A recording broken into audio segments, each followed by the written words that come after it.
opportunity to address the Millbrook and Cavan Historical Society. And my topic tonight is Tilco Plastics.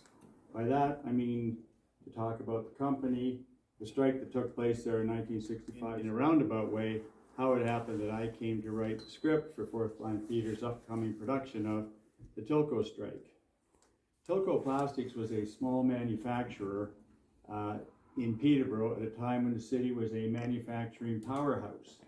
There were dozens of mills, plants, and factories in the city, and the largest employers were titans of industry, such as Canadian General Electric, Outboard Marine Corporation, Quaker Oats, and Westclox. The Tilco plant was located on the southwest corner of Park Street and Park Hill Road. And Tilco Plastics was a subsidiary of the Tilton and Cook Company, founded in 1867 in Leominster, Massachusetts. The company specialized in the production of fancy combs and barrettes, and Tilton and Cook manufactured these products out of bull's horns and turtle shells until the early 1900s, when acetate, a precursor of plastics, became available. With the advent of acetate and later plastics, Tilton and Cook adopted injection molding technology.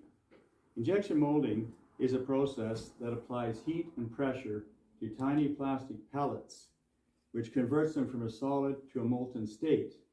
The molten plastic is then injected or shot into molds. It is cooled, and a product is injected from the machines. And Tilton and Cook used injection molding technology to mass manufacture grooming products such as combs and barrettes. World War II proved to be a turning point for the injection molding industry. The war created enormous demand for custom molded products, and Tilton and Cook helped meet that demand by producing custom molded cigarette cases, toothbrush cases, and soap cases for the military. In the latter half of the 1940s, after the war had ceased, Tilton and Cook resumed production of grooming products. But George Cook, a member of the founding family, anticipated that there would be a surge in demand for custom molded consumer products as manufacturers switched from wartime to peacetime production. Cook wanted to develop the custom molding side of the business, and he embarked on a search for a community in which he could locate a branch plant. Peterborough, with its diverse and dynamic manufacturing base, checked all the boxes, and in 1947, Cook opened Tilco Plastics. It proved to be an astute move. Demand for grooming products was very strong, what with the baby boomers of the 50s sweeping back their hair Elvis style, and in the 60s combing it down Beatles style. Demand for custom molding products was also very strong. In fact, soon after locating in Peterborough, Tilco Plastics was producing custom molded products for Outboard Marine, De Lavelle, and Westclox, among others. For instance, the company produced cases for those Westclox alarm clocks that used to stand on our night tables and had to be wound up every 12 to 18 hours to keep time. And of course, they went tick-tock, tick-tock, tick-tock as they did so. And so there were two sides to Tilco Plastics, the custom molding side and the mass manufacturing side. And there was a pronounced gender difference between the two. The custom side employed men, and the mass production side produced women. And there was a wage differences too. The best the women could hope for were hourly rates that hovered just above minimum wage. And it didn't matter whether they were breadwinners for their families or adolescent girls who had quit school at 16 or 17. Their work was extremely demanding by dint of being repetitive and exceedingly fast-paced. Every 20 seconds, these injection molding machines would spit out 20 combs which were attached to a runner. The women had to hold them up and conduct a quick visual inspection, snap the combs off the cases, and drop them into a box. Working conditions made their jobs even more difficult. The poorly ventilated plant was stuffy in the winter and stifling in the summer. In the fall of 1965, the women formed a local of the Textile Workers Union of America.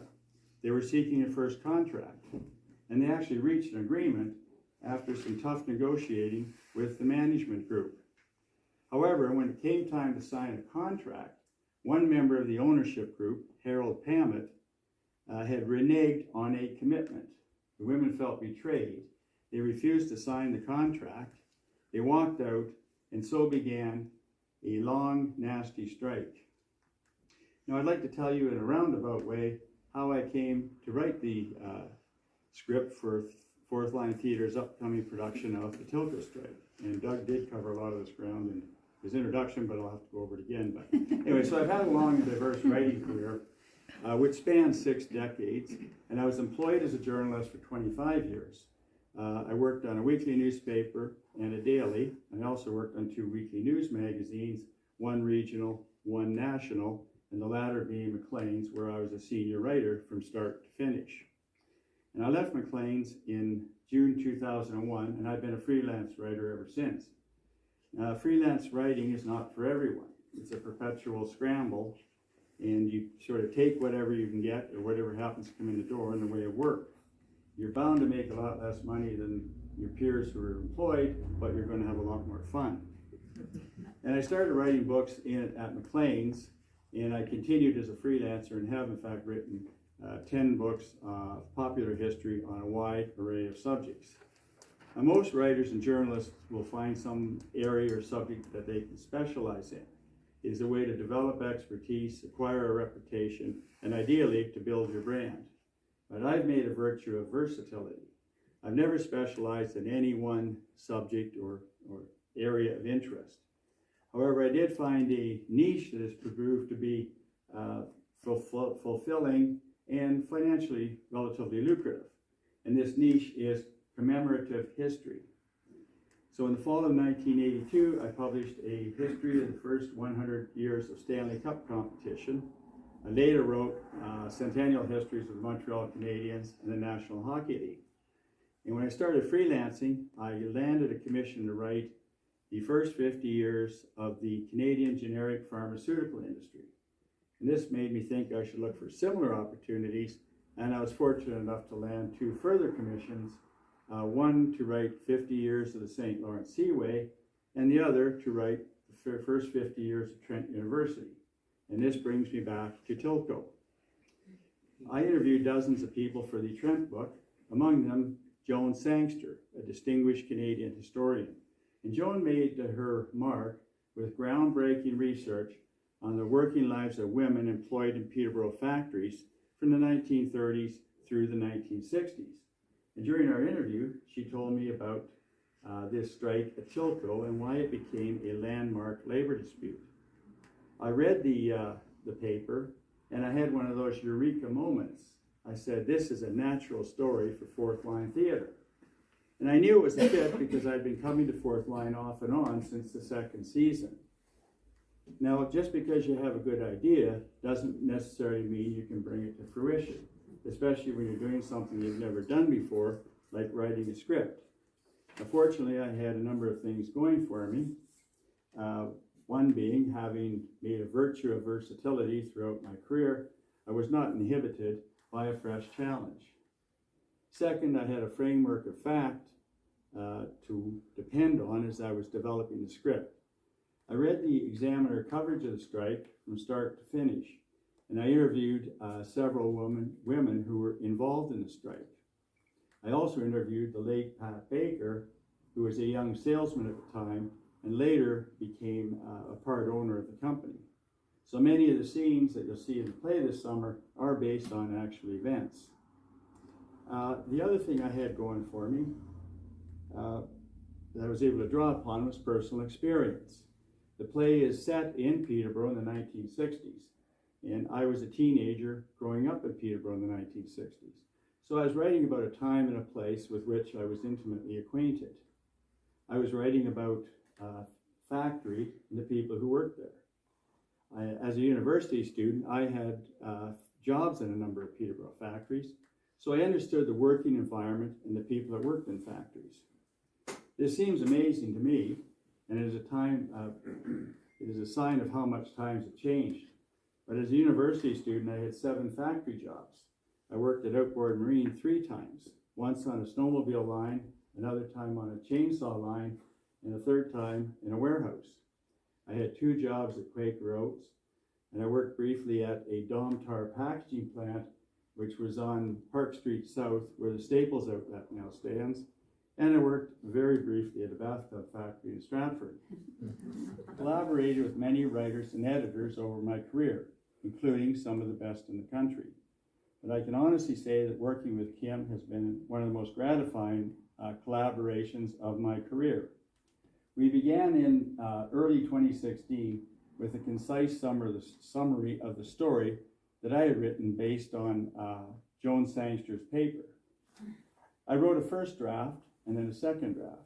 Then over the course of 5 days in August 2018, we held a reading of the script at the Winslow Farm with the cast of that summer's productions serving as readers.